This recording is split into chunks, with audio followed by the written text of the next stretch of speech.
Welcome back, Food Squad. Joshua Garcia po, makakasama nyo sa panibagong food trip. Gagala tayo ngayon dito sa Sampaloc, Maynila. Pero this time, ang pupuntahan natin yung mga kainan na pandiinan, pangmalakasan para sa mga food lovers na kagaya ko. Kaya ano pang hinihintay nyo? Samahan nyo ako food trip dito lang sa It's Fun!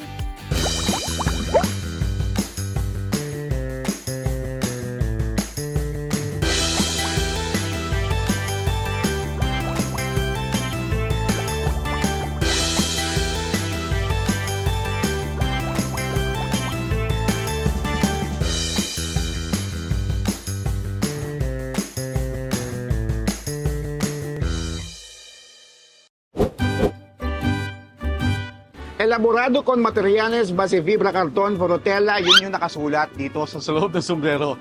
Pero hola, buenos dias, chico y chicas, kita mo naman, bati pa lang, Meksikano na. Bakit? Kasi nandito tayo sa food spot na nag-o-offer ng Mexican authentic food. Na talaga naman nakakaintriga, lalo na sa mga Mexican food lovers kagaya ko. Kaya ano pang hinihintay nyo? Tara na, bilisan nyo. Samahan nyo ako. Tikman natin kung anong meron dito.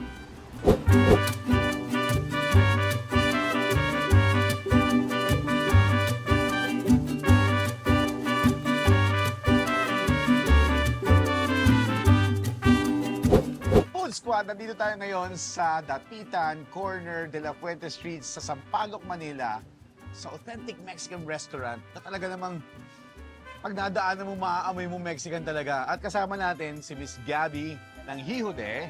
Miss Gabby, thank you for having us here. Can you tell us a short story? Paano nagsimula lahat ng to? When I was a kid. I mean, Okay. like, when I was a kid, my family, all of us loved to cook Mexican food at home. So, lahat po kami, as in, yung mom ko yung gagawa ng tortillas, Okay. tapos ako ng dad ko, gagawa kami ng mga salsa, Wow. ng mga everything. And then, we would just have it at home.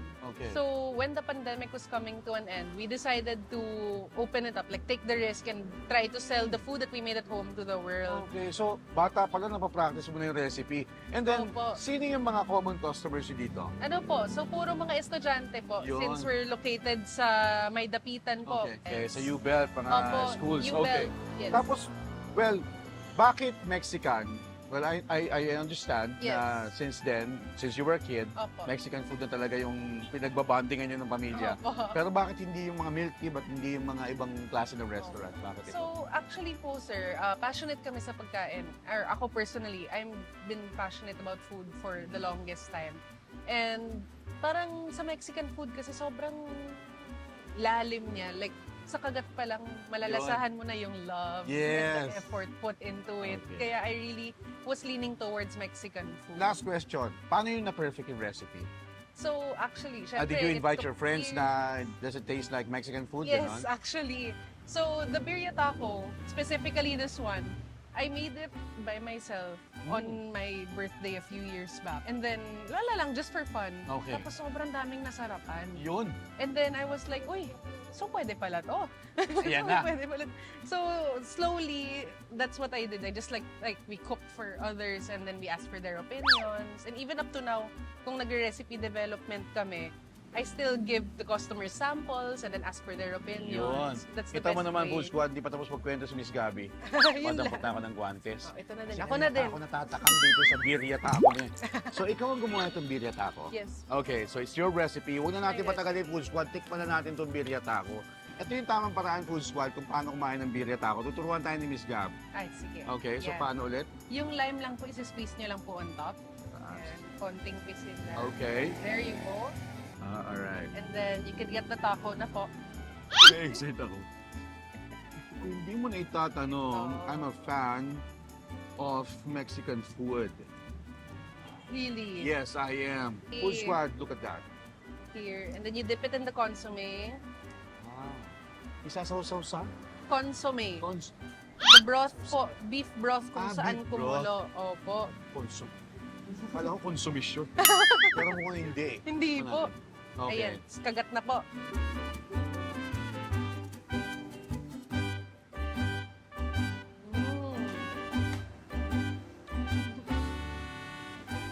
Yung taco, tamang-tama yung texture. Hindi masyado matigas. Nakapadyak ako, Miss Gab. Thank you. Hindi matigas, hindi malambot. Sakto yung chewiness Mm-mm. niya. And then yung meat niya sa loob, nandun yung season niya na Opo. Taco, ang hirap i-explain Food Squad, pero ang sarap legit. Birria taco. Try po natin itong nachos natin. Ngayon. Kakaiba po kasi siya. Yes. Play on the Mexican street style nachos. That's Okay. why it's in a packaged chips Okay. container. Okay. Yes. Siyempre magdadala dito Food Squad, yung toppings. Tingnan mo naman, oh.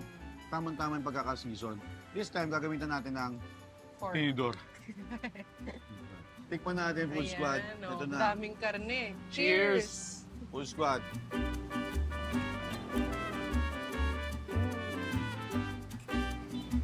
Ang sarap ng toppings. Tamang-tama lang yung cheese.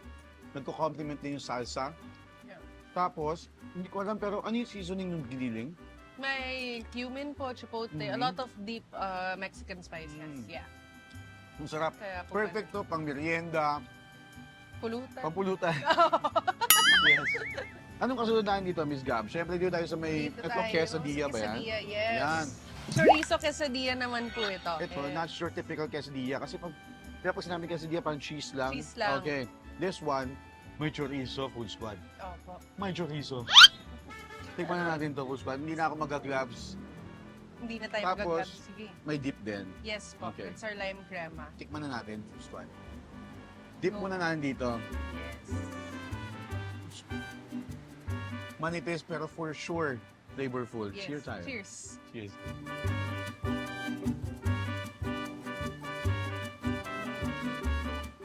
Kamusta?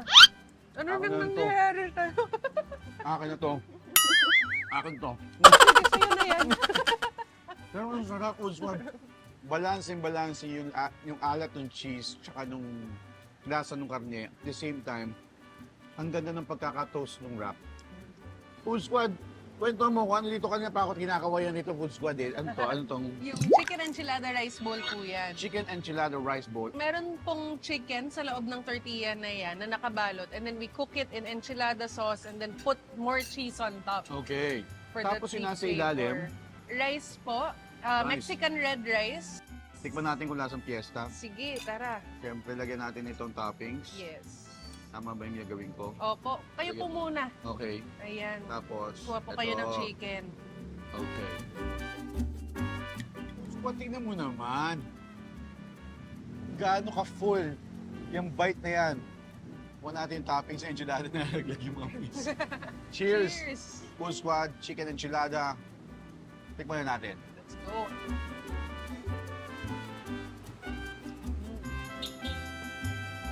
Sarap, no? Sobra. Ang sarap. Kasi, very homey yung lasa niya. Alam mo, niluto na may pagmamahal. Yung timpla ng manok, tamang-tama. Hindi siya sobrang alat.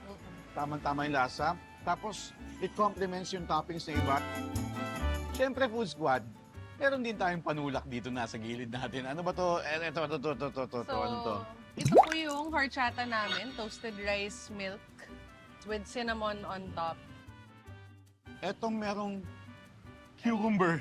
Cucumber Ito medyo- cilantro po Yun, yan. tumama din. Cucumber Opo. cilantro. Tapos, Ito po, mango pineapple naman. mango pineapple. Teka. Opo. Ito paborito ko. Ay, sige, sa inyo na Pero po yan. save the best for the last. Okay. So, tikman natin to. Sige po. Etong, if there's something na curious ako dito, Yes. etong toasted Rice milk. rice milk. Yes po. Tikman natin itong toasted rice Sige milk. po, go ahead. Ang lasa nga bang bigas.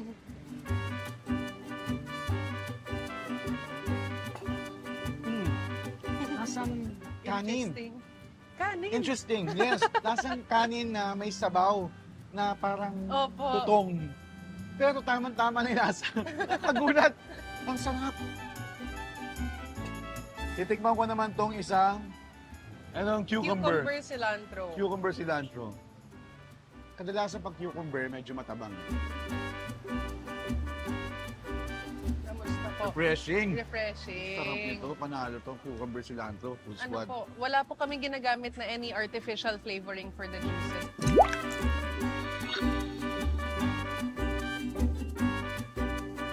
Miss Gabby, thank you so much for having us here. Napakasasarap naman talaga. Authentic mula birria, de taco, quesadilla. Hindi ko na alam, baka mag-Spanish na ako dito. Pero, Food Squad, huwag kayong aalis kasi marami pa tayong pupuntahan sa pagbabalik ng It's Fun! Ika lang, kakain pa ako nito. Ito bumibig ko. Tignan ko itong churros ha. Ito Sige, kayo rin go. gawa nito. Yes, recipe yan ng nanay ko. Ay, tumulog. Tulog sa favorite mo. Sorry. Patay ka. Huwag kayong aalis dahil from Mexican, classic Filipino dish naman ang titikman natin sa pagbabalik yan ng It's Fun! Pagka medyo malakas kumain, ba, kagaya natin, Oo. mga 7, 8, ganyan. Damay ako. Siguro kagaya ko, mga 3 lang. Ganyan.